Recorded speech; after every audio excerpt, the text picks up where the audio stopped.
आप कुछ कह रहे हैं।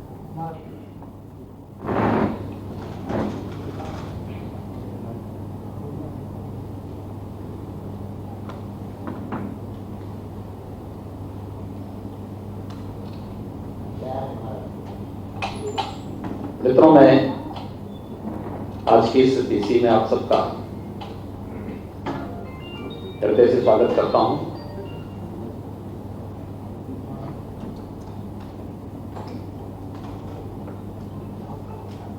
केंद्र में भारतीय जनता पार्टी नेतृत्व की एनडीए सरकार ने देश के किसानों के हित में पिछले 6 वर्षों में अनेक क्रांतिकारी कदम उठाए हैं। हम सब जानते हैं कि देश के अंदर प्रधानमंत्री फसल बीमा योजना, प्रधानमंत्री कृषि सिंचाई योजना, खेती को तकनीक के साथ जोड़ने की कार्य योजना हो,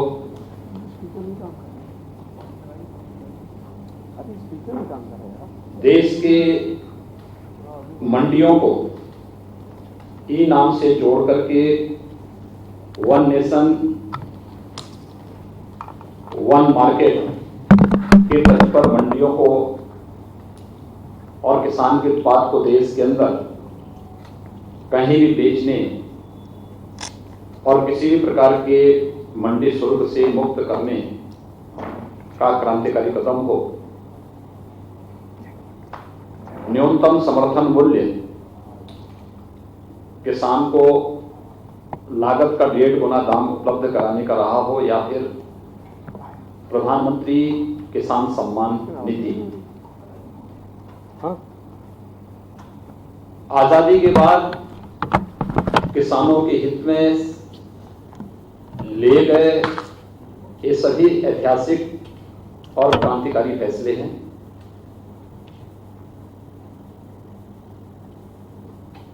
कृषि संबंधी सुधार से जुड़े हुए जो महत्वपूर्ण बिल केंद्र सरकार ने उठाए हैं, जिसको लेकर के देश के कुछ राजनीतिक दलों के द्वारा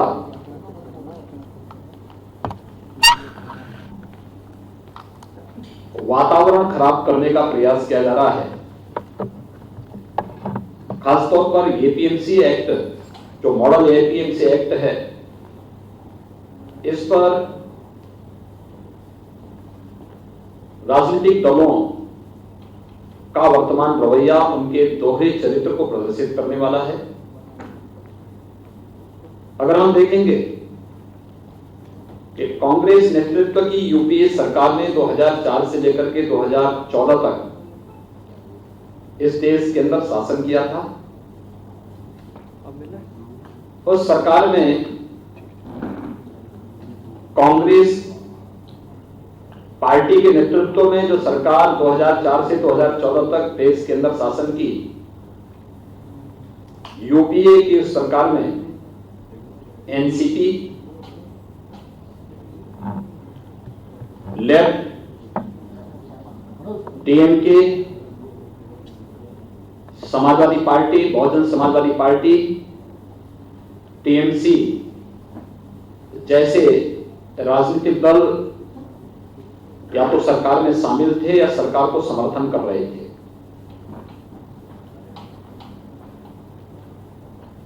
उस समय यूपीए सरकार ने 2010 और 11 के समय देश के विभिन्न राज्यों को पत्र भेजे थे,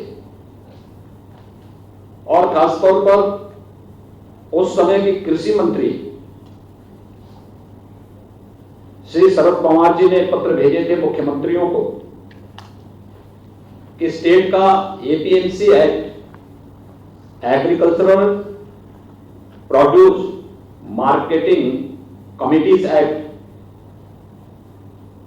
इसमें व्यापक संशोधन की आवश्यकता है और एक मॉडल एक्ट भारत सरकार इसके लिए तैयार कर रही है।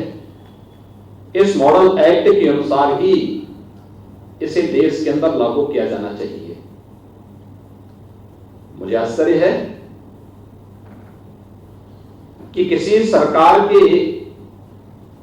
कृषि मंत्री राज्यों को पत्र लिख रहे होंगे तो बगैर शासन के मुखिया के या जिस पार्टी के नेतृत्व में सरकार चल रही है उस पार्टी के मुखिया को इस बात की जानकारी न हो, यह बड़ी अजीब सी बात है। डॉक्टर मनमोहन सिंह जी देश के प्रधानमंत्री थे, श्रीमती सोनिया गांधी जी यूपीए की चेयरपर्सन थी, श्री राहुल गांधी जी का एक अहम रोल तब भी कांग्रेस महासचिव के रूप में उस समय भी था और वे एक सांसद, कांग्रेस पार्टी के सांसद भी थे।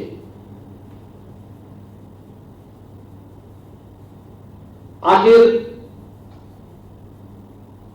2010 और 11 के दौरान पत्र लिखे गए यूपीए सरकार के कृषि मंत्री ने राज्यों को एपीएमसी एक्ट में संशोधन के बारे में कांग्रेस पार्टी या राष्ट्रवादी कांग्रेस पार्टी और उसको समर्थन करने वाले राजनीतिक दल आज अपने उन वक्तव्यों से कैसे मुकर सकते हैं और कैसे मुकर रहे हैं, ये इनके दोहरे चरित्र को प्रदर्शित करता है और किसानों, भोले भाले किसानों के कंधे पर बंदूक रख करके कैसे देश के अंदर ये लोग अराजकता का माहौल पैदा करने का कुत्सित प्रयास कर रहे हैं, इसका एक उदाहरण ये घटना है। याद करिए 2014 में दिल्ली के अंदर कांग्रेस की श्रीमती शीला दीक्षित की सरकार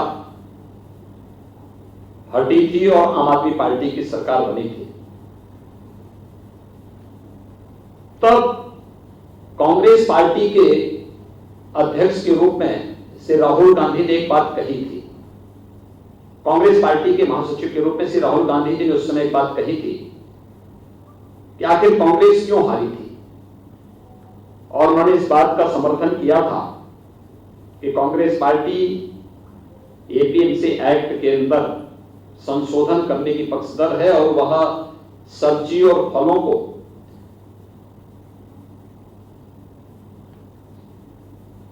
मंडी से मुक्त करने का समर्थन करेंगे, और दिल्ली में हार का कारण उन्होंने इस बात को माना था।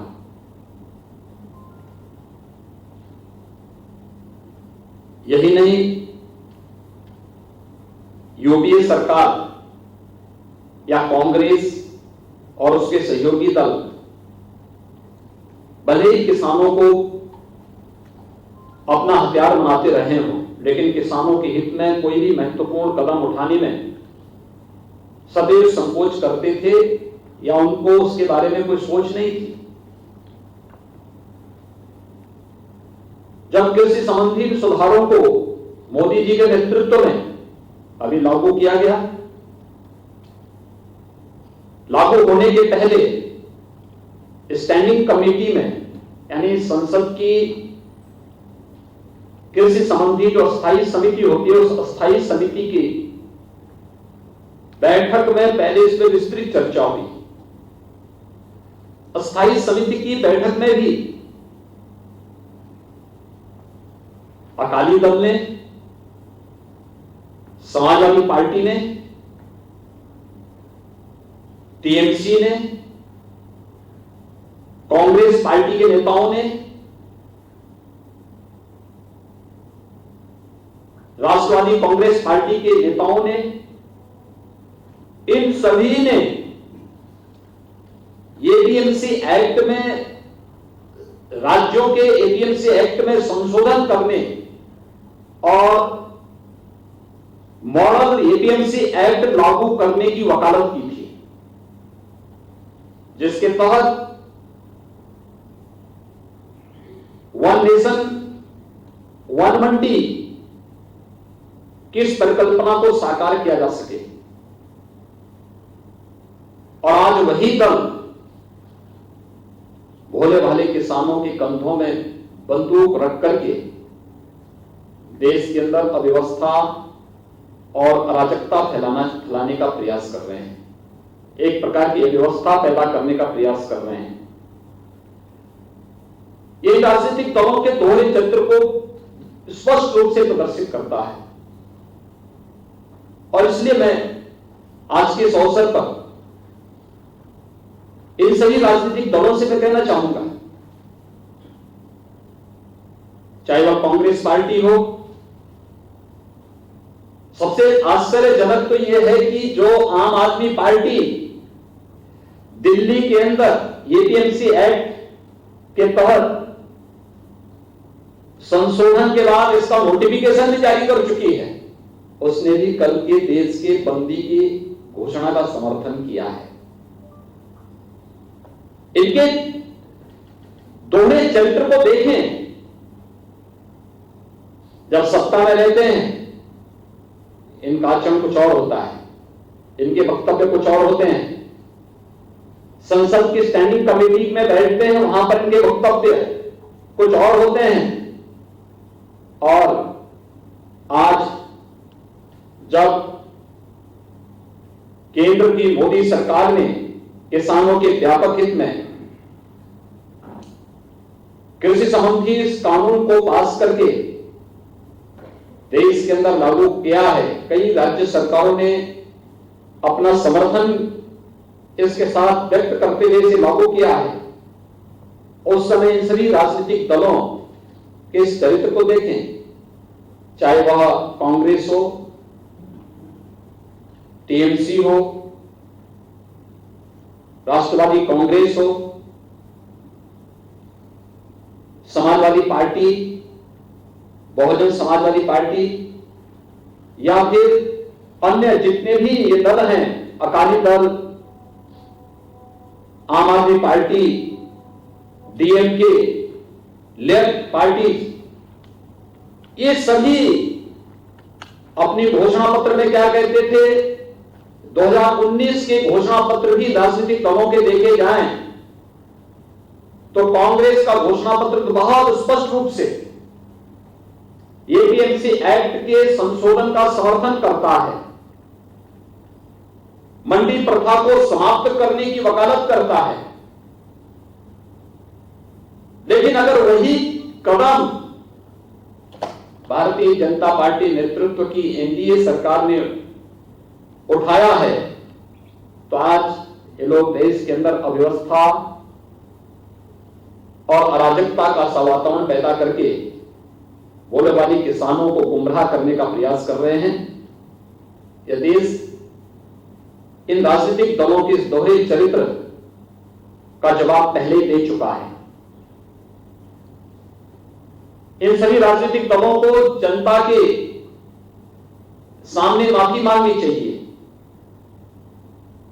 कि इन्होंने संसद में भी, सरकार में रहते हुए भी, 2019 के लोकसभा चुनाव के दौरान भी और उस चुनाव के उपरांत भी संसद की अस्थायी समिति की बैठक के दौरान भी जब परस्पर चर्चा अस्थायी समिति के सामने इस बिल पर हुई थी, तब भी इन लोगों ने जो बातें कही थी आज उससे स्वयं मुकरते हुए दिखाई दे रहे हैं। राजनीति मूल्यों और आदर्शों की होती है, राजनीति सिद्धांतों की होती है। राजनीति अगर मूल्य और आदर्शों के बगैर हो और बिन पहले लोटे की तरह लुढ़कते हुए दिखाई दे तो फिर वह राजनीति कभी भी जन विश्वास का प्रतीक नहीं बन सकती। और उस जन विश्वास पर कुठाराघात कर रहे हैं ये सभी राजनीतिक दल, जिन्होंने कृषि संबंधी सुधार के महत्वपूर्ण कदमों का सत्ता में रहते हुए समर्थन किया था स्टैंडिंग कमेटी की बैठक में समर्थन किया था। कुछ दलों ने इसके ऑर्डिनेंस का समर्थन भी किया था। अपने इलेक्शन के मैनिफेस्टो को इसका हिस्सा बनाया था। और आज जब इस प्रकार के व्यापक सुधारात्मक कदम को केंद्र सरकार किसानों के व्यापक हित में उठाती है, तो वही लोग आज इसका विरोध भी करते हुए दिखाई दे रहे हैं। ये दोहरा चरित्र देश कतई बर्दाश्त नहीं करेगा। खासतौर पर कांग्रेस जैसे राष्ट्रीय दल को यह कतई शोभा नहीं देता कि वह किसानों के कंधों में बंदूक रख करके आम जनमानस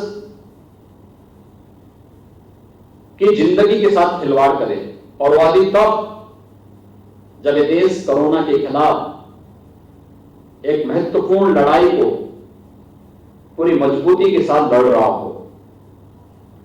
ये सीधे सीधे उन भोले भाले किसानों के स्वास्थ्य के साथ खिलवाड़ भी है और कोरोना के खिलाफ देश की लड़ाई को कमजोर करने की साजिश का हिस्सा भी।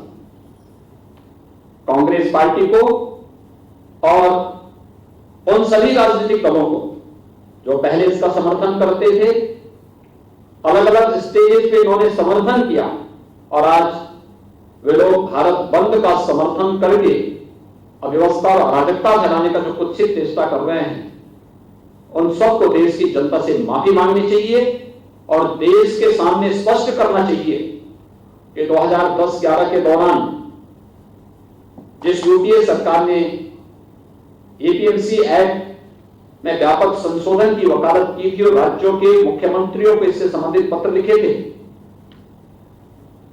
उस समय उन्होंने उस यूपीए सरकार को क्यों समर्थन किया?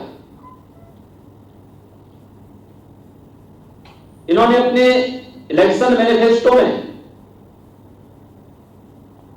इसे शामिल किया था और यही नहीं, संसद की अस्थायी समिति की बैठक में भी